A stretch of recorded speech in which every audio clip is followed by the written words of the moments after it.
No São Paulo é possível dizer que chegará algum volante por conta dos problemas com Pablo Maia e Luiz Gustavo?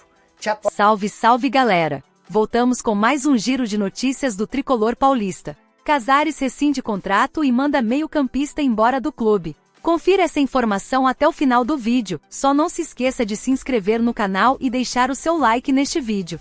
Foi muito bem o Luiz, então, na entrevista coletiva, né, a gente tem as aspas dele, depois ele falou da situação do Luiz Gustavo, né, enfim, prestou solidariedade, falou que é um tempo indeterminado, mas essa é a postura dele, né, de, enfim, falar que não liga para a rede social, que não liga para o que a imprensa vai falar, que ele tá em campo para defender o São Paulo, pode ser até bobo, pequeno para muitos, mas me ganha, cara, para mim ganha pontos quando eu vejo um cara que me representa como técnico ali na beira do gramado, né, com uma reação que é impossível julgar, porque a galera mistura muito as coisas também, né, Renan? Você falou muito bem antes aqui quando você avaliou isso, né? Tem gente que tá com bronca do Zubeldia e eu posso entender os pontos táticos de escolhas que a gente mesmo debate por aqui, a gente mesmo fala. Mas ele, enquanto técnico do São Paulo, ele não pode cruzar os braços e aceitar a situação que ontem ocorreu no Mineirão, né?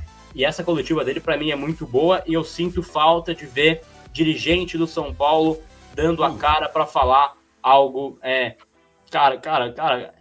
enfim, nesse cenário, né? Porque eu acho que é muito importante que o técnico fale, é importante que os jogadores falem, mas é muito mais importante que o presidente, o diretor de futebol vão a público para falar e defender o São Paulo na mesma medida, né? Porque não adianta nada você ficar nessa coisa desse garbo e elegância, dessa, enfim, relação institucional com a CBF e ser mais uma vez prejudicado. A gente está falando de um São Paulo que teve uma eliminação patética no Campeonato Paulista, pela forma que foi o jogo por parte da arbitragem, que aceitou calado, tomou uma mijada pública do próprio presidente da FPF, né, que ele riu da situação, ele ironizou a situação e o São Paulo pouco fez quanto a isso. Eu uso o termo, claro, mijada pública como uma expressão, mas eu acho que é de fato assim, foi até em tom de ridículo que fez o presidente da CBF contra o São Paulo, da FPF, perdão, e aí chega na segunda rodada, tem mais um erro crasso contra o São Paulo de arbitragem e só o técnico fala. Acho que é mais cômodo deixar o técnico ir lá e se expor, né? Enfim, mais cômodo você falar que, porque meu técnico é maluco, ele fala mesmo, ele fica revoltado e você continuar com a sua social na CBF. Então, ele comigo particularmente, aí não posso falar pela torcida, mas ele comigo particularmente ganha pontos pela postura que ele teve na coletiva e eu esperava que fosse para além do técnico também aí para presidente, diretoria e outros membros que, enfim, pudessem ir a público defender o São Paulo da mesma forma que foi o Zubeldia, né? E para além do técnico, não só em entrevista, tá hoje lá na porta da CBF, irmão. Como o presidente do Cruzeiro tem que estar, como o presidente do Sport tem que estar. Ela batendo na porta da CBF, irmão. Que porra de elegância institucional, cacete, mano. O que vale é lá dentro do campo, cara. Porque senão, a gente vai ficar sempre falando do cara. A gente vai sempre ficar falando do Zubeldia, apontando o dedo pra ele, por causa da postura dele, e ele é o único que tá comprando a briga, mano. O São Paulo tem sido só prejudicado. Eu não quero ser favorecido em momento nenhum. O São Paulo é campeão de tudo sem ser favorecido, mano. A gente é campeão de tudo ganhando dentro do campo. Agora, ser prejudicado do jeito que a gente tem sido, cara, você vê que os maiores ídolos do Palmeiras, por exemplo, os caras estão envergonhados, mano. Acabou o jogo, 5 minutos depois, o Marcão fez um dos maiores ídolos do Palmeiras, eu tô falando besteira. Tá ficando vergonhoso o vizinho, certo, cara? Então, é isso, a diretoria tem que ir lá e, cara, tem que se impor, meu. O São Paulo tem que ser respeitado. O São Paulo não é mais respeitado. Na época em que... Pô, isso aí não aconteceria na época do Juvenal, cara. Com todo respeito. O Juvenal tava lá na porta da CBF 6 horas da manhã, malandro. Da federação, daquela outra vez. Não ia ter chacota contra o São Paulo. Você tá louco, cara. Isso aí não existe, mano. Pô, isso aí não existe. Vai desculpar, gente. Falta muito da diretoria nesse sentido, cara. Com postagemzinha, com jogador que foi destaque... com um jogador que é apresentado, isso não me serve. Isso não é defender o clube. Isso não é jogar para a torcida uma coisa que não soma nada, na minha opinião. E só um parênteses, né? A postura de um cara, né, que tá à frente de um clube como o São Paulo não é de influenciador digital, o cara não é influencer, ele tem que ser firme, ele tem que ser presidente, ele tem que ser um diretor respeitado no mercado, tem que ser um cara que os caras, quando vão numa sala de reunião, eles têm respeito pelo cargo que ele exerce, pelo trabalho que ele exerce, né? Então, ontem, por exemplo, né, o cara do esporte lá, o vice-presidente, falou, o Matos também postou por parte do Cruzeiro, e só o São Paulo ficou quieto. Dos 3 prejudicados aí nessa rodada, foram 4 com o jogo do Corinthians também, apenas o São Paulo ficou quieto, né? Apenas o São Paulo não falou, já tendo em vista, né, que é um time também prejudicado no Campeonato Paulista. Então, é o tipo de postura, Renan, que eu confesso que eu não entendo, porque deixar apenas o técnico para falar, para mim, expõe o cara e fica você escondido, enfim, na sua sala, né? Não tem uma indisposição com o pessoal da CBF. Deixa o técnico falar, deixa o técnico ir ali defender o seu time. Aí quando a coisa vai ruim, quando a coisa desanda, você demite quem? O técnico, né? Porque é mais fácil deixar o técnico ali como esse nome de exposição. Então, eu acho que tem que ser uma crítica direcionada até a forma que o São Paulo reage a esse tipo de ocorrido, Renan. Porque você tem que também blindar os seus jogadores e também o seu treinador. Porque à medida que a pessoa se expõe demais, que é o caso do Zubeldia, dentro do campo e nas entrevistas, ele também fica muito mais marcado pela federação, pela Confederação Brasileira, pela arbitragem, entendeu? Porque os caras se conversam, você acha que não tem um grupo de WhatsApp dos árbitros. Aqui, né? Vamos apitar o jogo de São Paulo, o cara já fica esperto com aquele do lado do campo. Cara, claro que tem isso daí, mano. Entendeu? Só que só o cara batendo, só que só o cara defendendo o clube, não, tem que ser o contrário. O Zubeldia, hoje não tem entrevista. Hoje quem vai dar entrevista, senta lá o presidente e os diretores. Hoje não se fala de futebol nessa porra. Hoje nós vamos falar dessa merda dessa arbitragem. Hoje nós vamos tocar na ferida. É isso que é você defender. Não deixar. Ele deu uma resposta aí de uns 5 minutos para você, Gabriel. Falou do jogo e tocou na ferida da arbitragem. Não é ele que tem que fazer. Ele já foi expulso, cara. Ele já tá suspenso do próximo jogo. Ele já tá marcado pela arbitragem também, né? Já tá marcado, exatamente. Tudo que deveria ter visto a respeito dele já foi visto dentro do campo.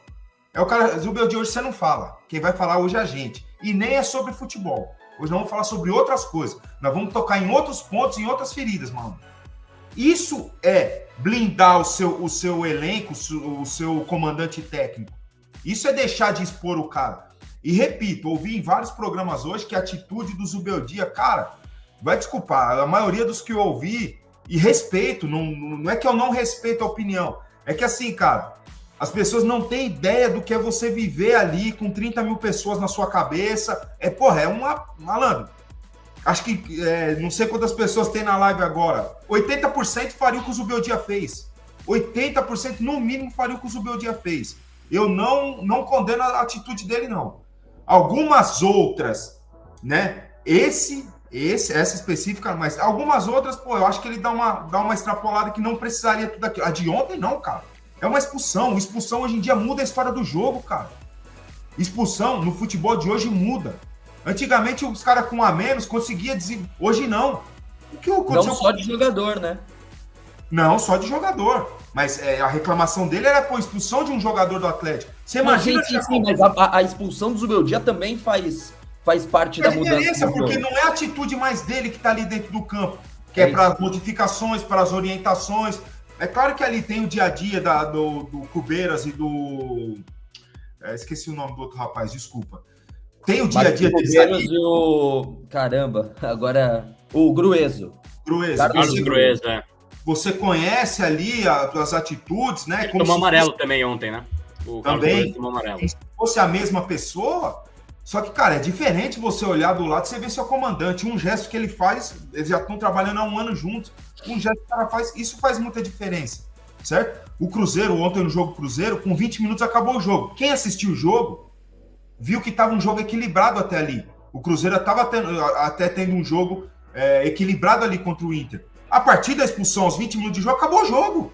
Acabou o jogo com o Cruzeiro. Então o futebol hoje está assim. Por isso que eu entendo perfeitamente a atitude do Zubeldia. Agora eu não entendo não vir por parte da diretoria, do próprio presidente, ali uma blindagem com o cara, né? Ele tem aquela atitude que ele teve e ainda tem que falar sobre ela, tem que se expor sobre ela para ficar mais marcado ainda pela arbitragem. Não, eu acho um erro nesse sentido aí, Gabriel. Exato, e só quando eu falo da diretoria também, vale lembrar que todos os 20 presidentes da Série A elegeram por unanimidade a reeleição do senhor Edinaldo na CBF, né? Então, gera, né? O cara pode até bater na porta, pode fazer isso tudo, mas ele foi conivente com uma reeleição de um cara que, e aí eu faço até a sugestão para os colegas verem a matéria lá da revista Piauí, que minou investimentos até para a área da arbitragem, né? Então até eu tinha muitas críticas ao CNM, né, que era o ex-chefe da arbitragem da CBF, eu fico até constrangido, porque ele tentou, pelo que diz a matéria, ele tentou investimentos, ele tentou algo a mais e veio do Edinaldo uma decisão de vetar este investimento para melhorar a arbitragem no Brasil. Então eles não têm interesse em ter essa melhoria, né, Chacon? E aí foram 20 presidentes que só baixaram a cabeça e só falaram, beleza, Edinaldo, toma aí mais anos para você ficar à frente da grande, enfim, CBF, né? Então, é um fato também que a gente tem que colocar, mas eu concordo e concordo muito com a postura do Zubeldia, Chacon.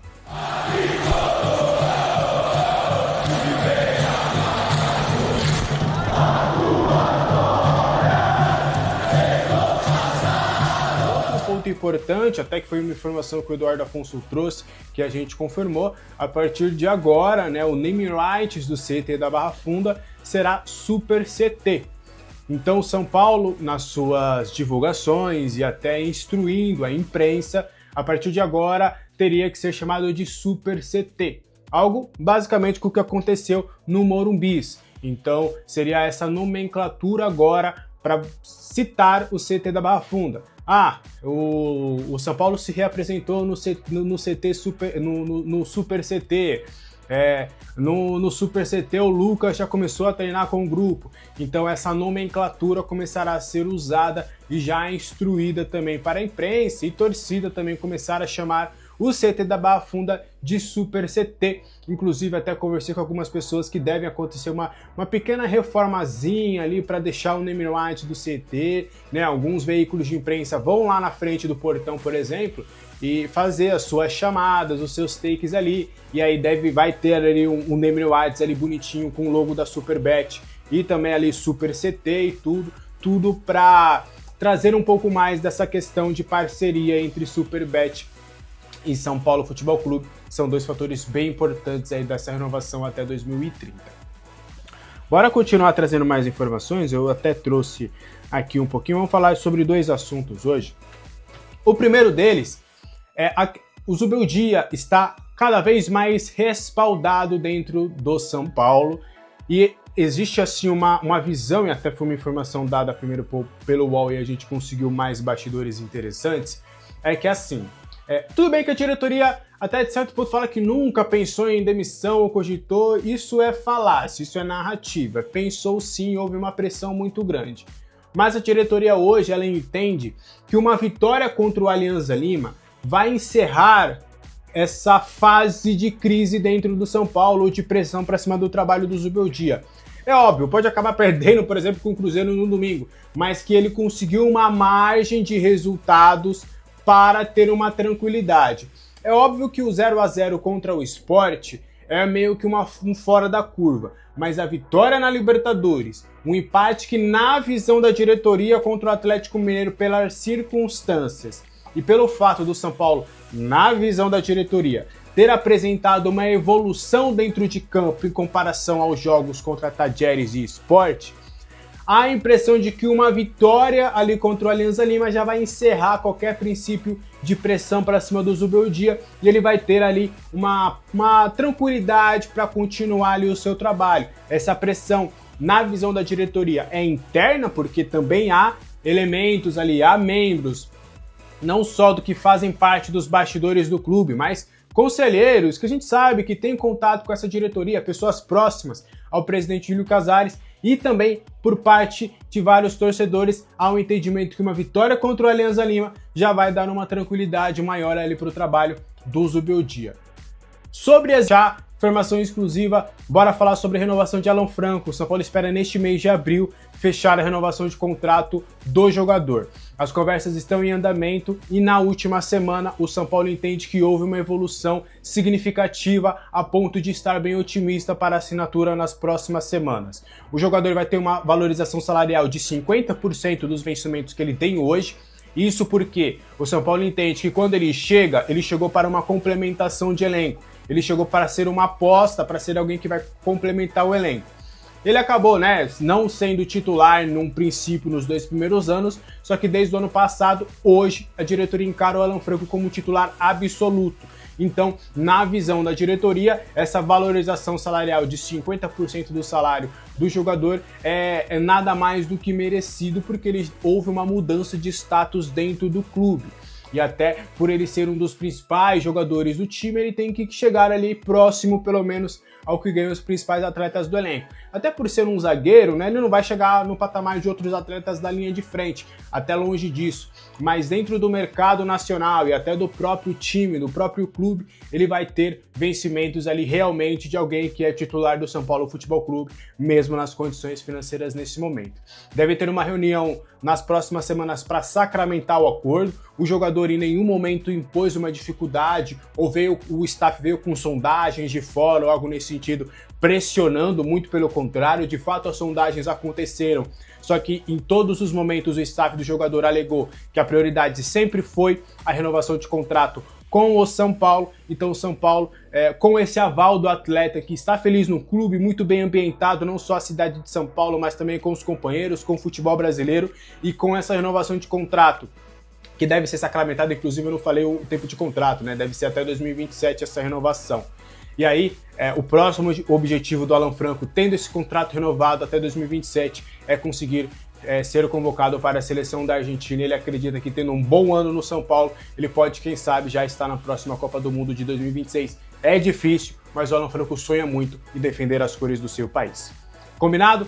Esse foi o vídeo de hoje, espero que você tenha gostado. Qualquer dúvida, deixe aqui nos comentários. É muito bom ter esse contato com vocês, eu vejo aí vocês emitindo suas opiniões, falando aqui também sobre o vídeo. É muito bacana essa interação e vocês sempre com um respeito, um tom lá no teto, pra gente ver como não só o conteúdo aqui é de qualidade, modéstia à parte, mas também o público sabe muito de futebol e sabe falar bastante sobre São Paulo Futebol Clube, sempre da maneira mais respeitosa possível. Um abraço para todo mundo, boa terça-feira. Hoje tem live a partir das 7 horas. Estarei com o Enídio Teixeira para a gente comentar tudo da semana do São Paulo e já projetar o confronto contra a Alianza Lima. Um abraço. No Brasileirão, o São Paulo pode colocar então na Libertadores o André Silva e no Brasileirão ele tem que rodar o elenco. Só que nessa rodagem não vai poder pôr o Caleri. Então Rian Francisco finalmente deve ter agora os 90 minutos para poder jogar. André joga contra o Alianza Lima e descansa no Brasileirão. Ou o Zubeldia pode optar por descansar o André Silva contra o Alianza Lima, que é um jogo em tese mais fácil, para no Brasileirão colocar o Rian Francisco então. Então, assim, para na Libertadores colocar o Rian Francisco então. Então, assim, o que acontece? Com a suspensão do Caleri, pode o Rian não pisar em campo. O Caleri voltar para o posto de titular contra o Alianza Lima na Libertadores, só que ele é um jogador que já não estava jogando, já ficou no banco contra o Atlético Mineiro. Então, o Caleri, quando perde a posição, ele fica no banco, ele entra para jogar e é expulso de maneira rápida. Tem que ter um ganchinho, não tem não? Tem que ficar no banco contra o Alianza Lima e no próximo jogo do Brasileiro também, no próximo, que ele voltar de suspensão, e não pode voltar pro time agora. Se ele voltar pro time agora, o São Paulo meio que sela a irresponsabilidade. Tipo assim, perca pênalti, isole o pênalti, não faça gols por 1 ano e meio, chute, dê um cotovelada na cara do cara, vai expulso quando o São Paulo precisa, que no próximo jogo você entra. Não jogue nada, que ninguém tira a tua posição. Essas mensagens que o São Paulo está mandando hoje pro mundo não é um conflito somente dos São Paulinos. Não é um conflito somente entre o André Silva e o Rian Francisco. É também para os próximos centroavantes que podem fechar com o São Paulo. Eu tava vendo hoje que um dia o Brenner tem a vontade de voltar pro Tricolor. Como é que o Brenner voltaria num dia igual de hoje, se ele sabe que ele vai ser banco do Caleri, independente do que qualquer um aí faça? Qualquer um pode jogar, mas não interessa se você jogou bola igual o Haaland. Você vai ser banco. do Caleri. Então isso é um recado ruim que o São Paulo manda pros empresários que podem colocar um jogador aqui, pros caras que tem 2 times com 2 propostas, eles podem falar, no São Paulo, amigão, ali a viola toca de maneira diferente. Olha aí o Luciano titular da meia, o Oscar teve que virar volante e o Lucas Moura teve que virar ponta. Então é complicado você pensar, sou meia, vou pro São Paulo amanhã. Como é que você faz pra ter um Claudinho do Zenit, que um dia vai voltar pro Brasil? Como é que você faz pra trazer de volta aí, sei lá, um cara igual o David Neres, se ele sabe que no São Paulo Luciano e Caleri mais um, como é que volta? O Brenner. Então esse recado que o São Paulo está mandando, ele não é legal. Ele não é bacana. Você fica bravo comigo aí, porque eu falo, pô, Juba, mas você fica repetindo que o Luciano joga no São Paulo.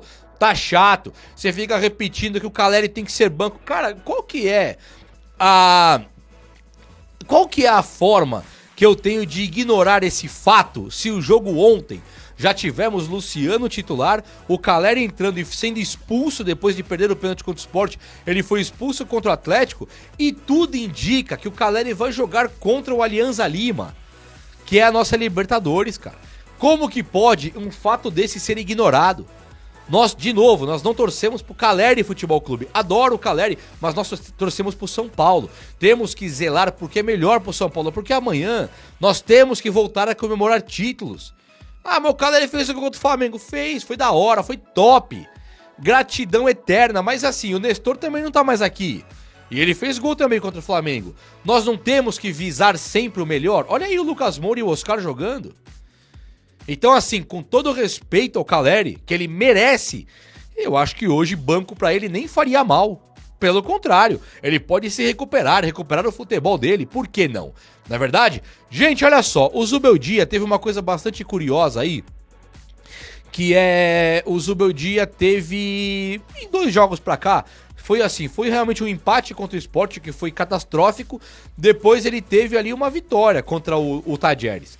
Vai, tirando o Sport, que ficou muito ruim, o empate contra o Atlético Mineiro ontem levou o Zubeldia a ter um pouco mais de confiança de parte da torcida e fazer até a diretoria do São Paulo pedir para pararem com a fritura. A diretoria do São Paulo, publicamente, ela se posiciona, colocando sempre o apoio ao Zubeldia, e o Zubeldia está ficando no São Paulo. É possível que daqui a um tempinho não dê mais pra trocar, né? O Renato Gaúcho já assumiu aí o Fluminense, logo o Dorival assume algum outro time e do nada vai acontecer que o São Paulo vai falar assim, ó, vai, tá bom, vou demitir o Zubeldia, mas vai trazer quem? Não é assim o papo? Tinha Renato Gaúcho, o Crespo, o Dorival, tudo disponível. Mais um monte ainda de Tite, de Diniz, que não cabe aqui. Mas assim, tem um monte disponível. Daqui a pouco não vai ter mais ninguém. E aí vão dizer, mas vai demitir o Zubeldia, vai trazer quem? Hoje, não é nem pra papo de chegar aqui, eu não tô nem pedindo aqui a demissão do Zubeldia, tá? Eu tô aqui de boa, já que é o Zubeldia mesmo, vamos apoiar. Ele mudou algumas coisas nos últimos jogos que surtiram, sim, um efeito positivo no sistema defensivo. Falta agora que o ataque comece a se entender melhor. Falta trampo do Zubeldia, qualidade, versatilidade, aquele famoso repertório de técnico para poder encontrar as possibilidades de fazer gols na frente, mas o fato é que na zaga o São Paulo está muito melhor e melhorou bastante mesmo. Então agora, para o Zubeldia corrigir a coisa toda, não tá muito difícil. Se o Zubeldia, por exemplo, colocar agora o Matheus Alves no lugar do Luciano, o que tem que ter coragem para fazer, e o Rian Francisco no ataque, o São Paulo pode ter uma melhora da noite pro dia, mantendo um sistema de 3 zagueiros, onde o Ferreirinha joga e é o velocista na ponta. O Lucas Ferreira esperaria a sua vaga para entrar, mas por enquanto o Lucas Ferreira permaneceria no banco. O Matheus Alves entrando de titular no lugar do Luciano pode ter uma mudança significativa e gigantesca, porque o Luciano hoje ele mal consegue andar, né? Ele não tem condição nem de correr, eu não tô cobrando que ele corra, ele não consegue andar em campo. Então se ele não anda, não pode falar de correr, né? É igual aqueles tratamentos de fisioterapia quando o cara tá voltando. Primeiro você levanta, depois você anda, depois você corre. O Luciano hoje ele anda, no máximo ele anda. Então não vou nem cobrar que ele corra. Dito isso, o Matheus Alves ele pode ser um fenômeno. Pretendido por um time igual do Barça, por exemplo. Pode ser um jogador que seja um fenômeno do futebol e que já é nosso, já pode jogar por aqui. E o outro deles é o Rian Francisco, que é um artilheiro global da equipe de base, é um dos caras do mundo que mais fez gols na equipe de base, e é um dos caras que assim, pra nós não tá pronto. Não, vamos insistir com o Caleri. Como colocar o Rian Francisco? Cara, a idade do Rian é a idade do Hendrick. Você sabia disso? A idade do Rian é a idade do Estevão. A idade do Rian, ele é 1 ano mais velho do que o Pelé quando ganhava a Copa do Mundo já. Então como assim o Rian não tá pronto? Quem não está pronto é o Luciano a ser meia. Esse não tá pronto. Quem não tá pronto, talvez, seja o Caleri para ser centroavante do São Paulo hoje. Esse não está pronto. Falar que o Rian Francisco não está pronto é de uma irresponsabilidade tremenda. Até porque ele já foi promovido para profissional, se mostrou sim um fenômeno os raros minutos que ele teve no São Paulo. Ele se mostrou um jogador excelente e diferenciado, e ele pode ser um jogador importantíssimo para uma temporada que o São Paulo arrumou a zaga, aparentemente, mas o ataque ele tá longe de encontrar um ideal. É ou não é? Meus amigos, é o Agora, seguinte... sobre o São Paulo, uma das perguntas que mais foram feitas por são paulinos na live dessa segunda-feira aqui no canal foi sobre a possibilidade de o São Paulo contratar um substituto para Luiz Gustavo. Essa função do primeiro volante anda com problemas no tricolor. Pablo Maia sentiu uma lesão, precisou passar por cirurgia e volta apenas no mês de maio ou junho. Luiz Gustavo foi alvo de um problema sério, uma embolia pulmonar, que o levou inclusive para o hospital. Já contei para vocês que ele vai ter alta nessa quarta ou quinta-feira. A partir daí, os São Paulinos perguntaram se não daria para contratar alguém até sexta-feira. Já é importante lembrar que Thiago Mendes está completamente descartado nessa janela de transferências. Apenas jogadores que disputaram campeonatos estaduais podem ser contratados. O Thiago Mendes, se contratado, chegará na metade do ano, quando fica livre do seu vínculo com o Al Rayyan, negociação que havia começado no ano passado e que não avançou porque o clube qatari sempre exigiu uma compensação financeira. Com o fim do contrato entre as partes, o jogador e o Al Rayyan, o atleta fica livre e aí vai depender apenas de um acordo do São Paulo com o Thiago, mas apenas para junho. Até lá, Pablo Maia e Luiz Gustavo estarão de volta. Não existe nenhuma negociação no momento para que o São Paulo contrate um volante. A tendência é que o Negruti, atleta da base e muito bem avaliado, ganhe um pouquinho mais de espaço até que o Luiz Gustavo esteja recuperado. A expectativa é de contar com o Luiz Gustavo num futuro não tão distante, até porque o quadro de embolia pulmonar já foi resolvido e ele está prestes a ter alta.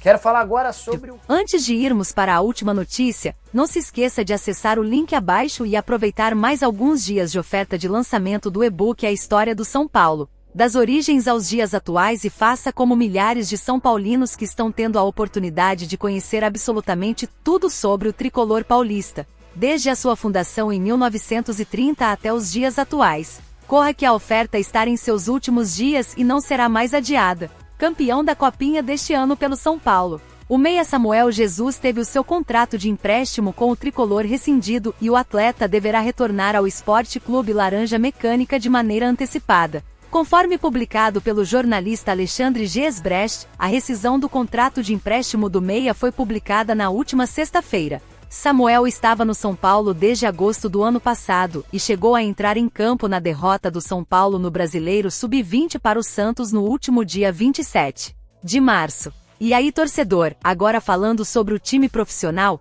você acha que o São Paulo teve alguma evolução nos últimos jogos capaz de Zubeldia permanecer no cargo? Não deixe interagir conosco nos comentários.